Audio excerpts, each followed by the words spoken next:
اعوذ باللہ من الشیطان الرجیم بسم اللہ الرحمن الرحیم۔ پہلی تختی کا تیسرا سبق حرف تا کے متعلق ہے۔ حرف ہے تا، مخرج زبان کی نوک اور ثنایا علیا کی جڑ، اس سے تا ادا ہوتا ہے، یعنی زبان کی نوک جب اوپر والے سامنے کے دانتوں کی جڑ سے لگے تو اس سے تا ادا ہوتا ہے۔ جیسے کہ آپ کو اس نقشے میں نظر آ رہا ہے کہ زبان کی نوک ثنایا علیا کی جڑ سے لگی ہوئی ہے۔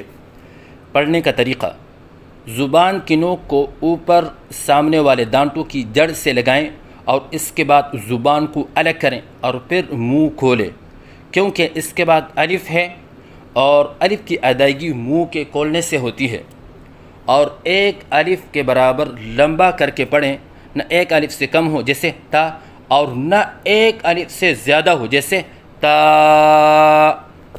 اور ایک الف کی مقدار معلوم کرنے کا طریقہ دوسرے سبق میں بتایا گیا ہے۔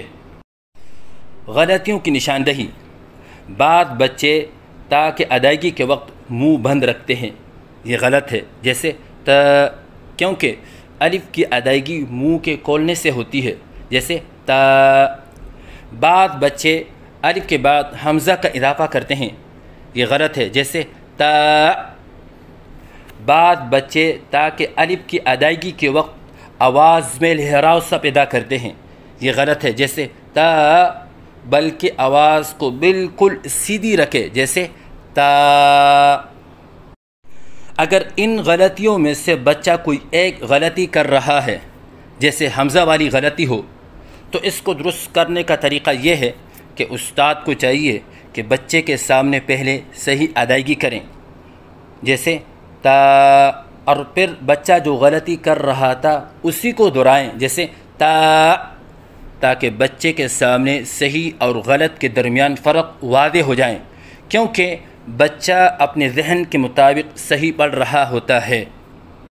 اگر اس سے بھی یہ غلطی درست نہیں ہوئی تو اس کو درست کرنے کا آسان طریقہ یہ ہے کہ جیسے ہم اردو میں کہتے ہیں تایا، اور بالکل آہستہ بولے تایا، تو دیکھیے لفظ تایا کے تا کے اندر نہ ہم منہ بند کر کے کہتے ہیں تایا، اور نہ ہم حمزہ کے ساتھ کہتے ہیں تایا، اور نہ ہم لہراؤ کے ساتھ کہتے ہیں تایا۔